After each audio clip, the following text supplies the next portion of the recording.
The fluorescent lighting of the Galactic Council station cast long shadows across the polished metal floors as Ambassador Elena Rios gathered her final reports. 25 years had passed since humanity first set foot in these halls, and she could still remember the awe that had filled her predecessor's voice when describing the magnificent structure that hung suspended in the void between star systems. The station was a marvel of engineering, a testament to what could be achieved when civilizations worked together. Or so they had believed. Elena's reflection was interrupted by the soft chime of her personal communicator. Dr. Malik Hassan, her chief scientific advisor, appeared as a holographic projection beside her desk. His weathered face bore the exhaustion of someone who had spent the last 3 days preparing for what they all hoped would be a breakthrough moment in galactic cooperation. Ambassador, the final proposals are ready for submission, Hassan said, his voice carrying both hope and apprehension. The medical technology sharing protocols we've developed could revolutionize healthcare across 17 different species. The implications are staggering. Elena nodded, straightening her formal diplomatic robes. The deep blue fabric bore the insignia of Earth's United Nations, a symbol that had evolved to represent not just her planet, but humanity's place among the stars. The preliminary data looked promising. What are we looking at in terms of potential lives saved? Hassan's expression brightened despite his fatigue. Conservative estimates suggest we could prevent approximately 2 billion deaths annually across the member species. Our quantum cellular repair technology, combined with the Zephyrian enzyme synthesis methods and Altarian mineral supplements, creates a synergy that we never anticipated. It's not just about treating diseases anymore, Elena. We're talking about fundamental improvements to quality of life across the galaxy. The weight of the moment settled on Elena's shoulders. This was why they had come to the stars, why humanity had worked so tirelessly to earn their place at the galactic table. The potential for unprecedented cooperation for shared knowledge that could benefit everyone had driven their species to push beyond the boundaries of their solar system. The council session begins in 30 minutes, Elena said, checking her chronometer. Have all the department heads reviewed the final documentation? Yes, and they're as excited as we are. Dr. Sarah Kim from the Biotechnology Division actually cried when she saw the projected impact statistics. This could be the beginning of a new era, Ambassador. Elena felt a surge of pride in her team. They had spent months working with scientists from across the galaxy building bridges, not just between different technologies, but between vastly different ways of thinking about medicine and healing. The humans had brought their adaptability and innovative problem-solving approaches, while their alien colleagues had contributed knowledge accumulated over millennia. As she made her way through the station's corridors toward the main assembly hall, Elena reflected on humanity's journey to this moment. The first contact had been rocky, with many species viewing humans as aggressive and unpredictable. It had taken years of careful diplomacy and demonstrated value to earn their current position as junior members of the council. Now, finally, they had something revolutionary to offer. The assembly hall was a breathtaking sight, with its crystalline dome offering a view of the stars beyond. Representatives from 47 different species occupied the tiered seating, their diverse forms a reminder of the incredible biodiversity that existed in their galaxy. Elena took her place at the human delegation's assigned section, noting the expectant faces of her colleagues. Chairman Fiona Marr, a tall, ethereal being from the celestial hegemony, called the session to order. Her species had been among the founding members of the council, and their ancient wisdom was respected throughout the galaxy. Her silver hair seemed to capture and reflect the starlight from above, and her voice carried the authority of centuries of diplomatic experience. Today, we address the proposal submitted by the human delegation regarding medical technology. Sharing, Chairman Marr announced, her melodious voice carrying easily throughout the vast chamber. Ambassador Rios, you may present your proposal. Elena stood, her heart racing with anticipation. This was the moment they had all been working toward. Honored Chairman, esteemed colleagues, I present to you a proposal that has the potential to transform healthcare across our member civilizations. She activated the holographic display system, and detailed charts and molecular diagrams filled the air above the assembly. The data was stunning, showing projected mortality reductions, quality of life improvements, and economic benefits that would ripple through galactic society. Our research teams have identified a remarkable synergy between human quantum cellular repair technology, Zephyrian enzyme synthesis, and Altarian mineral supplementation. When combined, these technologies create treatment protocols that are more effective than the sum of their parts. We propose establishing shared research facilities and implementing joint treatment programs that would make these advances available to all member species. The murmur of conversation that followed was encouraging. Elena could see delegation members leaning forward in their seats, studying the projected data with obvious interest. Dr. Hassan caught her eye from the gallery and gave her a subtle thumbs up. But then, Counselor Zarkon of the Hegemony Defense Corps stood to address the assembly. His imposing figure cast a shadow across several nearby delegations, and Elena felt a chill of apprehension. Zarkon had been one of humanity's most vocal critics during their integration process. While the scientific merits of this proposal are noteworthy, Zarkon began, his deep voice reverberating through the chamber. We must consider the broader implications of such extensive technology sharing. The Galactic Council has maintained stability for over 3 millennia by carefully controlling the dissemination of advanced technologies. Elena felt her stomach tighten. This was not the direction she had hoped the discussion would take. Furthermore, Zarkon continued, the human delegation seeks to establish protocols that would essentially democratize access to some of our most sensitive medical technologies. We must ask ourselves whether a species that has been part of our council for merely 25 years possesses the wisdom and restraint necessary to guide such initiatives. The chamber fell silent. Elena could feel the mood shifting, the initial enthusiasm giving way to caution and political calculation. She glanced around the assembly, noting how many delegates were now looking uncertain. Chairman Marr raised her hand for silence. The Council recognizes the concerns raised by Councillor Zarkon. However, we should also consider the potential benefits outlined in the human proposal. Are there other perspectives to be heard? Ambassador Tavara of the Vultan Science Collective stood next. Elena had worked closely with Tavara's team during the research phase and had hoped for support from that quarter. While I personally find the scientific collaboration fascinating, Tavara said carefully, I must echo Councillor Zarkon's concerns about precedent. Our current protocols require that technological sharing be approved through the traditional review process, which typically takes several decades to ensure proper safeguards and cultural integration. Elena felt her hopes crumbling. Several decades. By the time any such review process was completed, billions of lives that could have been saved would be lost. The urgency of the medical crises facing many member species could not wait for bureaucratic procedures. Dr. Hassan caught her attention from the gallery again, but this time his expression was grim. He had clearly reached the same conclusion she had. The traditional review process was established for good reason, added Councillor Zarian of the Temporal Studies Institute. Rapid technological integration has led to cultural disruption and social instability in the past. We cannot allow enthusiasm for immediate benefits to override millennia of hard-earned wisdom. One by one, speakers rose to voice support for maintaining the status quo. Elena watched in growing dismay as delegates who had seemed genuinely excited about the proposal just minutes earlier now retreated behind concerns about protocol and precedent. When the formal discussion period ended, Chairman Marr called for preliminary comments from delegation leaders. Elena knew this was likely her last opportunity to make a compelling case.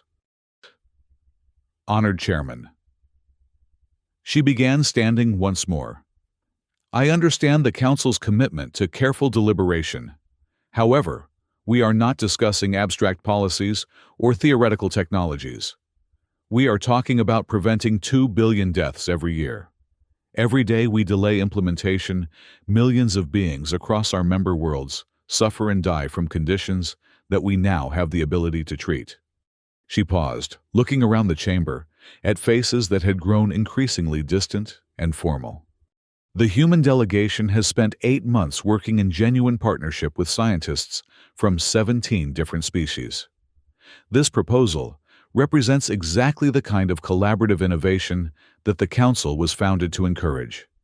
We are not asking for unilateral control or special privileges. We are offering to share our most advanced medical technologies, freely asking only that the benefits be extended to all member species. The silence that followed was deafening. Elena remained standing, hoping that her words had reached at least some of the delegates, but the expressions she saw offered little encouragement. Chairman Marr consulted briefly with her advisors before addressing the assembly. The Council appreciates the human delegation's passion and the significant effort that has gone into developing this proposal. However, given the magnitude of the changes proposed and the concerns raised regarding procedural compliance, we believe the appropriate course of action is to refer this matter to the traditional review process.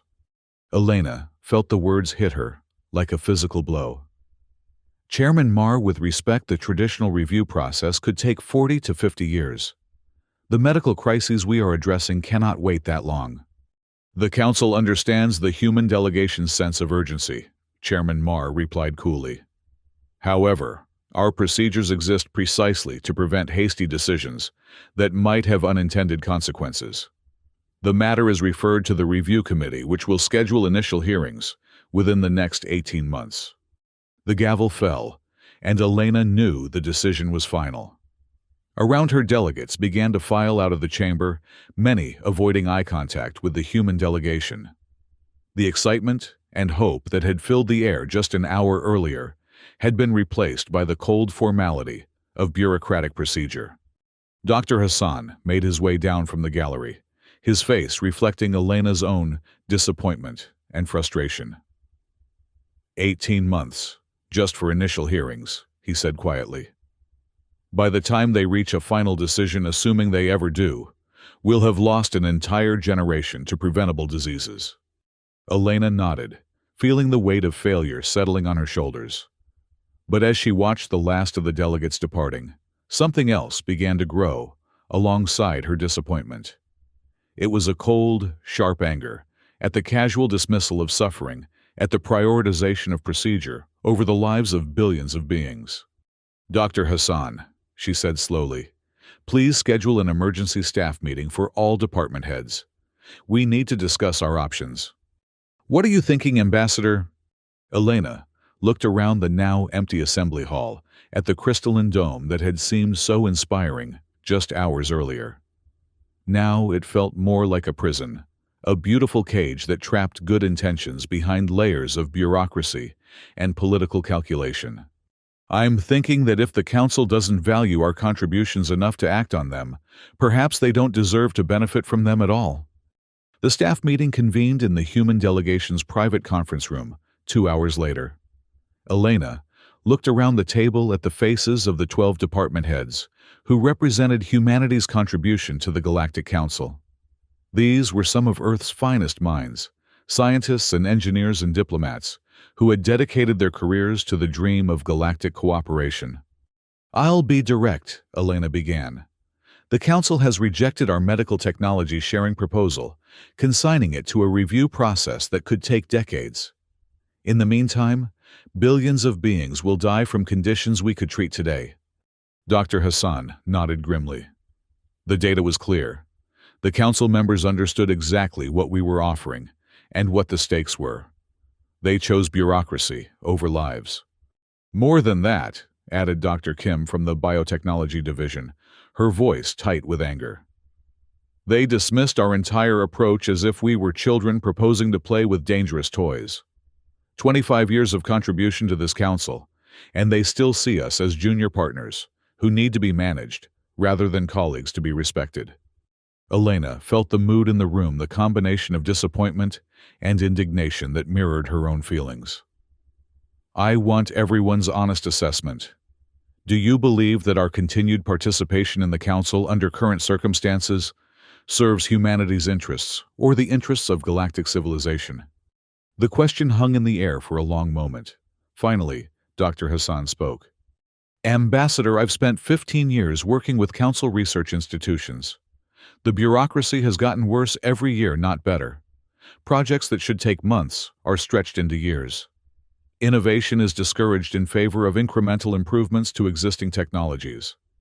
We've brought fresh perspectives and breakthrough innovations, but the Council structure seems designed to neutralize anything that challenges established ways of doing things. The engineering division has similar concerns, added Dr. Rodriguez from Infrastructure Development. We've provided solutions to problems that have plagued Council operations for decades, but implementing any of our recommendations requires approval from so many committees and review boards that nothing ever gets done. Meanwhile, critical systems continue to fail because they're afraid to adopt better technologies. Dr. Kim leaned forward, her expression intense. What really bothers me is the attitude. They act like they're doing us a favor by allowing us to participate, as if our contributions are nice additions, rather than essential innovations. The medical proposal we just presented could save billions of lives, but they treated it like an interesting academic exercise. Elena listened to each department head share similar experiences. The pattern was clear. Humanity's scientists and engineers were consistently producing breakthrough innovations, but the Council's institutional inertia prevented most of these advances from being implemented. So what are our options? Elena asked. Dr. Hassan was quiet for a moment, then spoke carefully. There is precedent for withdrawal from Council membership. The Andromedan Confederation left about 200 years ago, after a dispute over resource allocation rights. They maintained trade relationships but ended their formal participation in Council governance. What were the consequences of their withdrawal? Elena asked. Mixed results. They lost access to some shared technologies and trade benefits, but they also gained complete autonomy over their research and development priorities. From what I understand, their rate of technological advancement actually accelerated after leaving the Council. Elena felt a chill of both fear and excitement. The idea of leaving the Council was radical, potentially catastrophic, but also potentially liberating. Let me pose a hypothetical question, she said carefully. If humanity were to withdraw from the Council, what would be the immediate practical consequences? Dr. Rodriguez consulted his tablet for a moment. Well, we'd obviously lose access to Council facilities and shared resources. But more importantly for the Council, they'd lose access to our contributions. We're currently maintaining or significantly contributing to about 60% of the station's critical systems. 60%? Elena was surprised by the figure. Human engineering teams have basically rebuilt the gravitational management system, the power distribution network, and most of the environmental controls over the past decade. The original systems were ancient and inefficient. Council engineering teams had been patching problems rather than implementing real solutions. Dr. Hassan nodded. It's similar with the research facilities. Human artificial intelligence systems are managing data analysis and simulation modeling for virtually every major project on the station. Our quantum computing arrays handle about 70% of the Council's computational needs. Elena felt a strange mix of pride and indignation. Humanity had become far more integral to Council operations than she had realized, yet they were still treated as junior partners whose opinions carried little weight. Dr. Kim, what about the medical facilities? Human innovations account for about half of the treatment protocols currently in use across Council medical centers. Our diagnostic system, surgical techniques, and therapeutic approaches have revolutionized healthcare for most member species. And that's just the beginning. The proposal they rejected today would have been the next major leap forward. Elena looked around the table at her colleagues, seeing her own thoughts reflected in their faces. Humanity had become essential to Council operations, but the Council itself seemed incapable of recognizing or appreciating their contributions. I want everyone to think about this carefully, Elena said. I'm going to contact Earth and request emergency authorization to begin withdrawal procedures. This isn't a decision to make lightly, but I believe we've reached a point where our continued participation enables an unjust system rather than reforming it. The room was silent for a moment, then Dr. Hassan spoke. Ambassador, I think I speak for all of us when I say that we support whatever decision you make. We came here to help build a better galaxy, but we can't do that if our efforts are constantly undermined by institutional inertia and political games. Elena felt a weight settle on her shoulders, but also a sense of clarity she hadn't experienced in years. Very well. I'll contact Earth tonight. In the meantime, I want all departments to begin preparing withdrawal protocols. If we're going to do this, we'll do it professionally and thoroughly. The response from Earth came within 18 hours, carried by the fastest quantum communication array in the galaxy. The message was brief, but decisive. Authorization granted. Proceed with withdrawal. Demonstrate to the galaxy what partnership means. Elena called the council session for the following morning, knowing that her announcement would send shockwaves through the galactic community. She had prepared her statement carefully, balancing diplomatic courtesy with firm resolve. The assembly hall was packed with representatives from all member species present. Word had apparently spread that the human delegation had requested an emergency session, and speculation was running rampant about their intentions. Chairman Marr called the session to order, with her usual formal grace. The Council recognizes Ambassador Rios of the human delegation, who has requested to address the Assembly. Elena stood feeling the weight of history on her shoulders. The next few minutes would determine humanity's relationship with galactic civilization for generations to come. Honored Chairman, esteemed colleagues, I stand before you today with a heavy heart but a clear conscience. Yesterday, this Council rejected a proposal that could have saved 2 billion lives annually across our member species. That proposal was rejected not on scientific grounds, not because it was flawed or dangerous, but because it challenged established procedures and protocols. She paused, looking around the chamber at faces that were beginning to show concern and confusion. For 25 years, humanity has contributed to this Council with enthusiasm and dedication. We have shared our technologies, our knowledge, and our innovations freely, asking only to be treated as equal partners in building a better galaxy. Instead, we have been treated as junior members whose contributions are appreciated, but whose voices carry little weight in important decisions. The murmur of conversation was growing louder, and Elena could see delegates leaning forward in their seats, sensing that something unprecedented was about to happen. We have rebuilt your infrastructure, revolutionized your research capabilities, and transformed your medical facilities. Yet, when we propose sharing the benefits of our innovations with all member species, we are told to wait decades for bureaucratic review processes, while billions suffer and die. Elena took a deep breath, knowing that her next words would change everything. Therefore, effective immediately, the human delegation announces its withdrawal from the Galactic Council.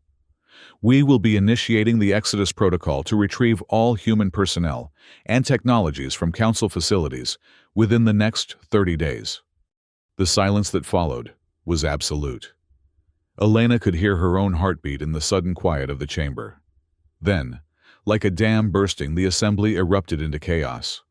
Delegates were on their feet shouting questions and protests in a dozen different languages. Chairman Marr was calling for order, her usually melodious voice sharp with shock and concern. Through it all, Elena remained standing, her expression calm and resolute. Ambassador Rios, Chairman Marr's voice cut through the noise. This is highly irregular. Such a decision requires formal review and approval from multiple committees. Elena felt a bitter smile touch her lips. With respect, Chairman Marr, humanity is withdrawing from Council membership, not requesting permission to do so. We are no longer subject to your committees and review processes. Councillor Zarkon was practically roaring his objections. This is unacceptable. Withdrawal requires a transition period of no less than 5 years to ensure stability of shared operations. The transition period you're referring to applies to civilizations that wish to maintain ongoing relationships with the Council, Elena replied. We are implementing complete withdrawal. All human personnel and technologies will be removed from Council facilities within 30 days. The implications of her words were beginning to sink in across the assembly. Elena could see the exact moment when various delegates realized what all human personnel and technologies actually meant. Dr. Hassan had joined her on the assembly floor, along with the other department heads. Their presence sent a clear message that this wasn't Elena's decision alone, but represented the consensus of the entire human delegation. Ambassador Chairman Marr said, her voice now carrying a note of desperation. Surely we can discuss this matter calmly. Perhaps the medical proposal could be reconsidered. Elena shook her head. Chairman Marr, this decision is final. We have spent 25 years trying to work within the Council system, and yesterday's rejection of our proposal was simply the final confirmation that the system itself is irreparably flawed. She activated her personal communicator, broadcasting on all Council frequencies. All human personnel, this is Ambassador Rios. Exodus protocol is now active.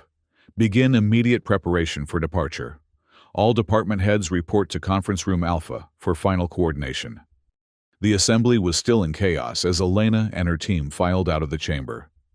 Behind them, they could hear frantic discussions breaking out among the various delegations as the reality of the situation began to sink in. The next 72 hours were a whirlwind of activity. Human personnel throughout the Council station began the complex process of safely shutting down and removing the technologies they had installed over the past 2 decades. The scale of the operation was staggering even to Elena. Dr. Rodriguez's engineering teams worked around the clock to safely deactivate the gravitational management systems that kept the station in stable orbit. The original Council systems, mothballed for over a decade, had to be hastily reactivated, and their limitations immediately became apparent as several sections of the station began experiencing gravity fluctuations. The old systems can't handle the current station configuration, Rodriguez explained to Elena during one of their daily briefings. The station has been expanded significantly since our systems were installed.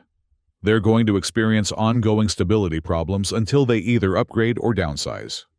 Dr. Hassan's AI teams faced an even more complex challenge. The quantum computing arrays that managed most of the station's operations couldn't simply be shut down without causing catastrophic system failures. Instead, they had to gradually transfer control back to the much less sophisticated Council backup systems while training local technicians to maintain basic functionality. They're going to lose about 80% of their computational capacity, Hassan reported. Research projects that currently take weeks will take months or years to complete. Data analysis that we do in real time will become batch processes with turnaround times measured in days. But perhaps the most dramatic impact was in the medical facilities. Dr. Kim's teams had to not only remove their advanced equipment, but also train Council medical staff to revert to older treatment protocols. We've revolutionized their approach to medicine so completely that many of their younger medical professionals have never used the older techniques, Kim explained. We're essentially forcing them to take a 20-year step backward in medical capability. Meanwhile, delegations from various member species were attempting to negotiate with Elena to prevent or delay the withdrawal. The Zephyrian Science Collective offered to support humanity's position on future medical proposals if they would remain. The Altarian Trade Federation proposed special economic partnerships. Even the normally aloof Temporal Studies Institute suggested fast-tracking certain human research proposals. Elena politely but firmly declined all offers. The problem isn't our specific proposals being rejected, she explained to each delegation. The problem is a system that prioritizes procedure over progress and politics over the welfare of galactic civilization. By the end of the first week, the effects of the withdrawal were becoming visible throughout the station. The corridors that had always been brightly lit now had areas of dim illumination where human-designed efficiency improvements were being removed. The gravitational fields that had provided consistent, comfortable conditions now fluctuated noticeably, causing motion sickness among many inhabitants. More seriously, the research facilities were beginning to experience cascading failures. Experiments that depended on precise environmental controls were failing, as the older systems proved incapable of maintaining the stability that human improvements had provided. Data analysis backlogs were growing exponentially as the reduced computational capacity struggled to keep up with routine operations. Elena received increasingly frantic communications from Chairman Marr and other council leadership, but she maintained her position. Humanity would complete its withdrawal on schedule, and the council would have to adapt to operating without their contributions. The second week brought more serious problems.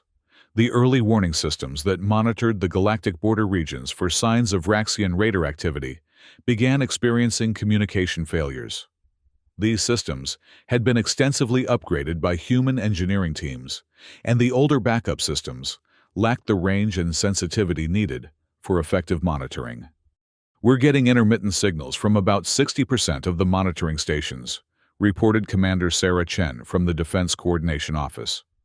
"The older systems can't handle the quantum encryption protocols we implemented, so they're reverting to basic radio communications that are easily jammed or intercepted." Elena felt a chill of apprehension. The Vraxian raiders were a constant threat to the Outer Rim worlds, particularly in the Greenbelt region, where several developing civilizations were establishing their first interstellar colonies.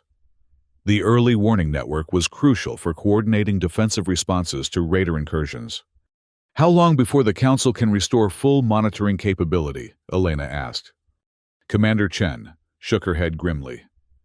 "With their current technology, months, maybe years. And that's assuming they can develop solutions to problems they don't fully understand. Our quantum communication arrays were the result of 15 years of advanced research. They can't just rebuild that overnight."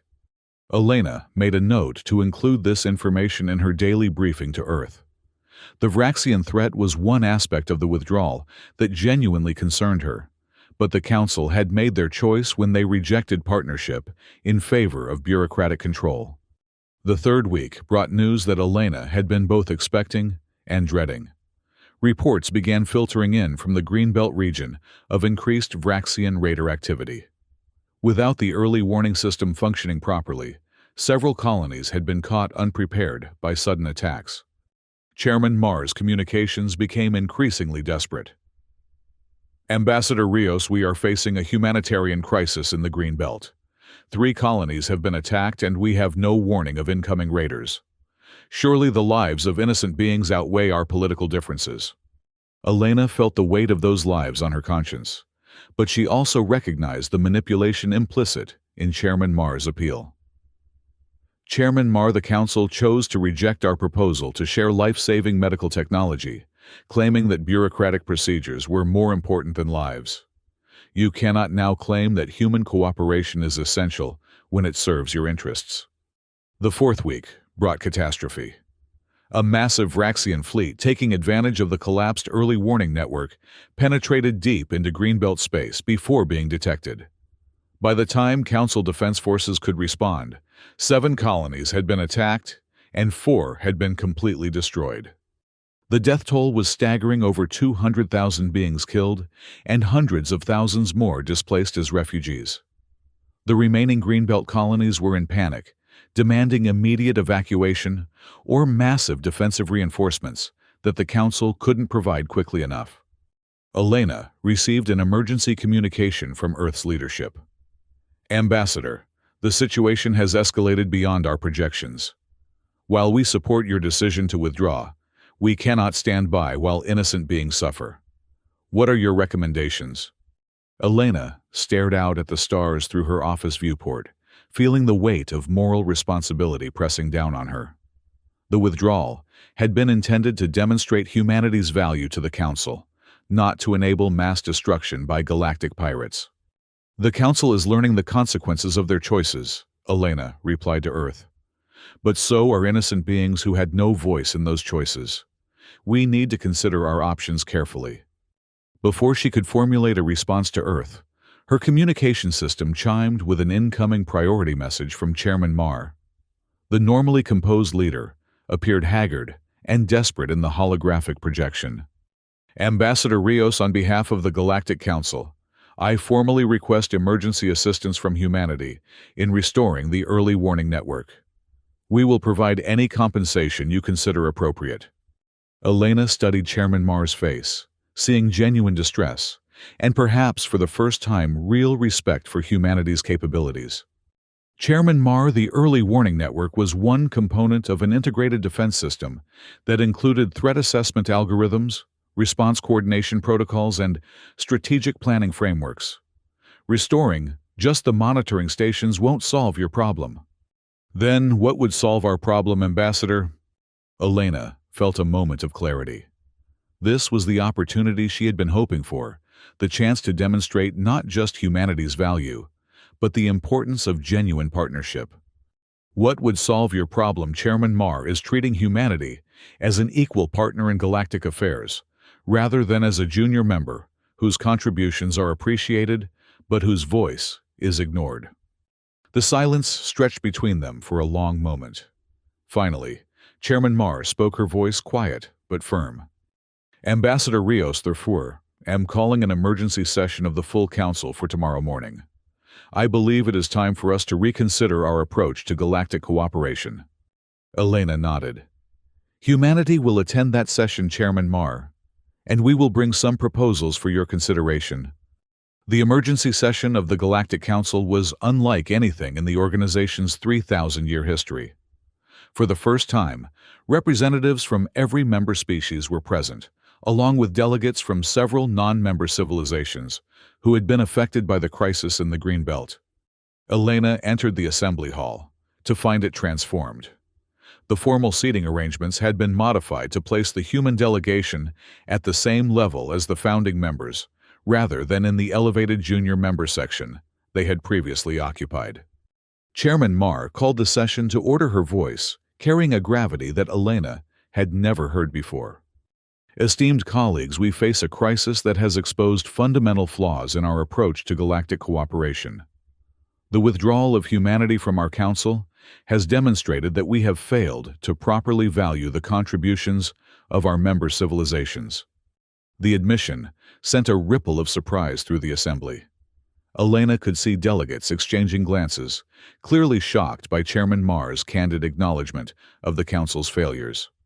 The consequences of that failure are now measured in hundreds of thousands of lives lost and entire civilizations under threat. We cannot and will not allow bureaucratic pride to prevent us from addressing this crisis. Chairman Marr turned to face Elena directly.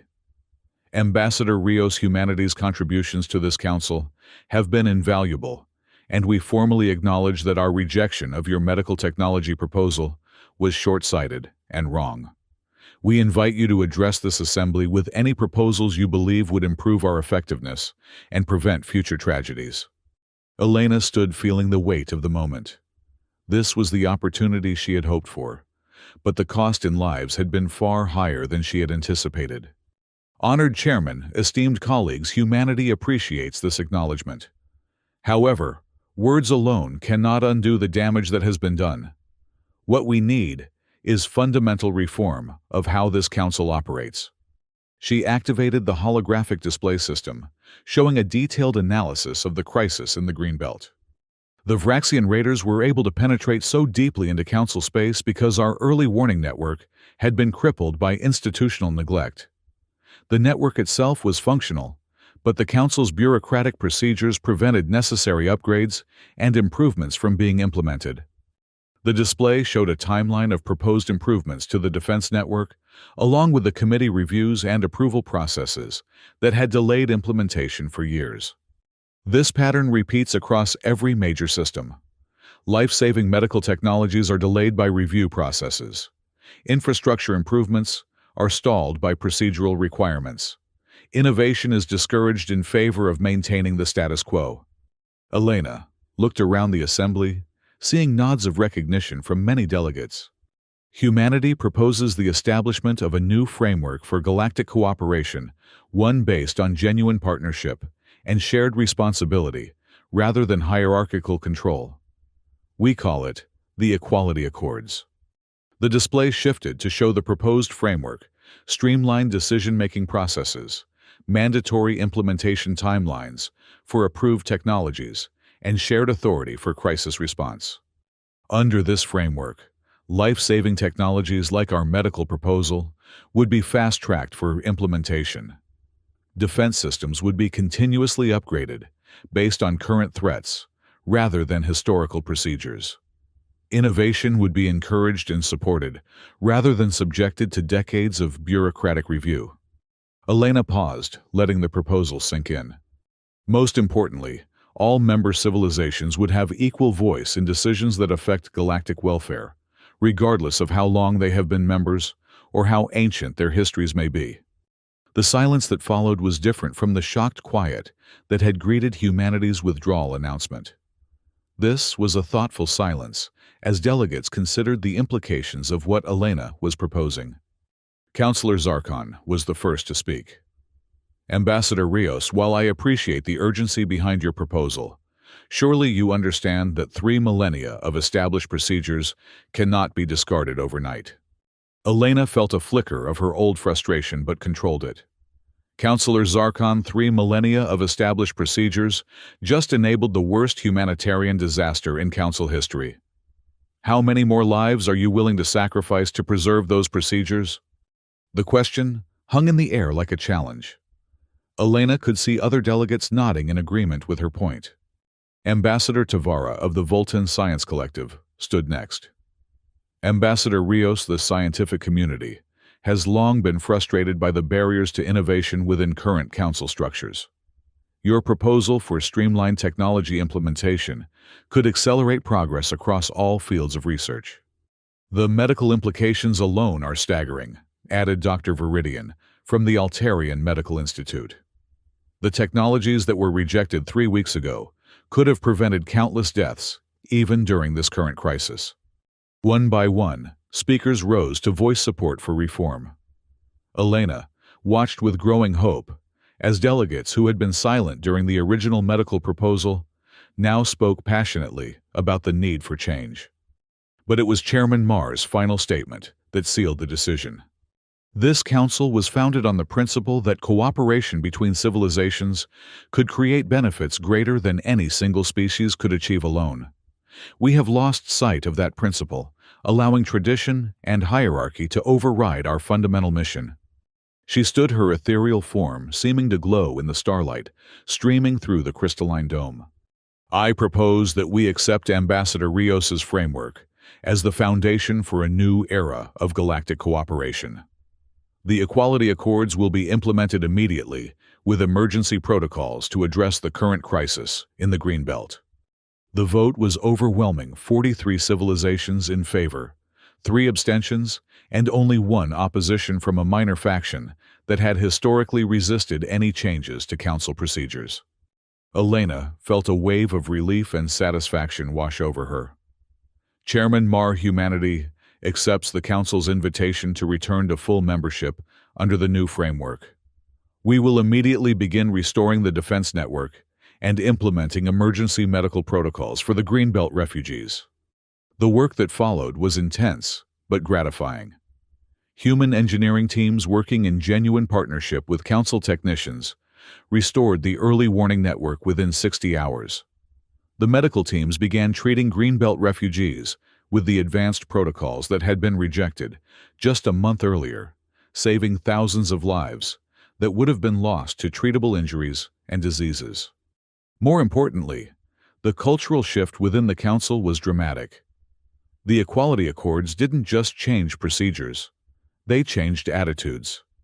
Proposals from newer member civilizations were given the same consideration as those from founding species. Innovation was encouraged and rewarded, rather than subjected to endless review. 6 months later, Elena stood once again in the assembly hall, but the atmosphere was completely transformed. The formal hierarchies had been replaced by collaborative working groups. The endless committees had been streamlined into efficient decision-making bodies. Most importantly, The spirit of genuine cooperation that had originally inspired the Council's formation had been renewed.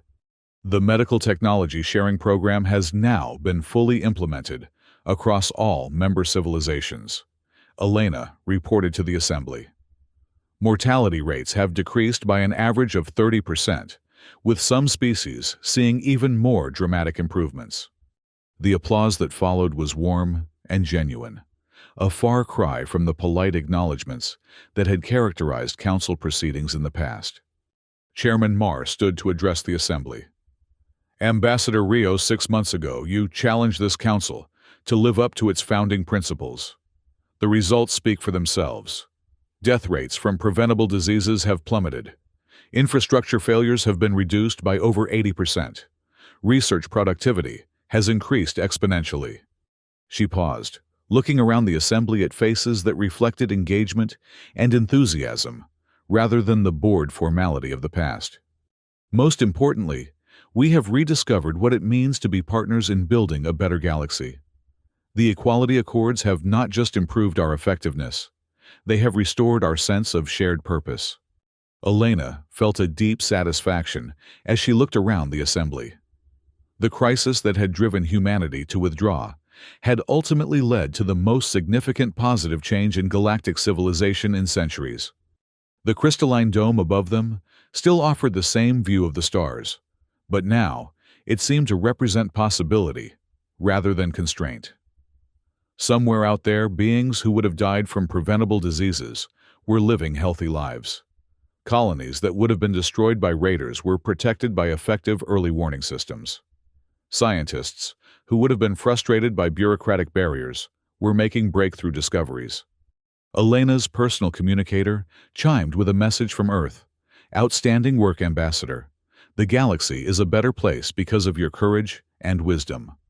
As the Assembly session concluded and delegates began filing out, Elena reflected on the journey that had brought them to this point. The decision to withdraw from the Council had been the most difficult of her career, but it had ultimately forced a confrontation with institutional failures that might have otherwise persisted for centuries. Dr. Hassan joined her as she prepared to leave the Assembly Hall. Quite a transformation from 6 months ago, he observed. Elena nodded, watching as delegates from different species worked together on collaborative projects, their interactions characterized by mutual respect rather than hierarchical deference. The galaxy always had the potential for this kind of cooperation, she replied. We just had to find the courage to demand it. As they walked through the corridors of the Council station, Elena noticed the improvements that had been implemented over the past months. The lighting was brighter and more efficient, the gravitational fields were perfectly stable, and the air recycling systems hummed with quiet effectiveness. But more than the technical improvements, there was an energy in the air, a sense of purpose and optimism that had been absent during her first 25 years on the station. Elena's reflection was interrupted by a communication from the Greenbelt Defense Coordination Center. Commander Chen's voice carried excitement as she delivered her report. Ambassador, I'm pleased to report that we've had 0 successful Vraxian penetrations of the Greenbelt perimeter for the past 90 days. The new integrated defense network is performing beyond all projections. Elena smiled, feeling a warmth that went beyond professional satisfaction. Excellent work, Commander. How are the refugee resettlement efforts proceeding? Ahead of schedule, Ambassador. The medical protocols you developed have reduced recovery times significantly, and most refugees have been able to return to productive lives much sooner than projected. Several colonies have actually reported population growth as word spreads about the improved living conditions under the new Council framework. As Elena ended the communication, she realized that this was what they had been working toward all along. Not just technological advancement or political reform, but the creation of a galactic civilization that truly served the welfare of all its members. The stars visible through the station's viewports seemed brighter somehow, as if reflecting the renewed hope that now characterized galactic civilization. Elena had learned that sometimes the most important act of partnership was the willingness to walk away, to demonstrate through absence the true value of what was being offered. The galaxy was vast and full of challenges, but for the first time in her career, Elena felt confident that they would face those challenges together, as genuine partners in building a better future for all civilizations among the stars.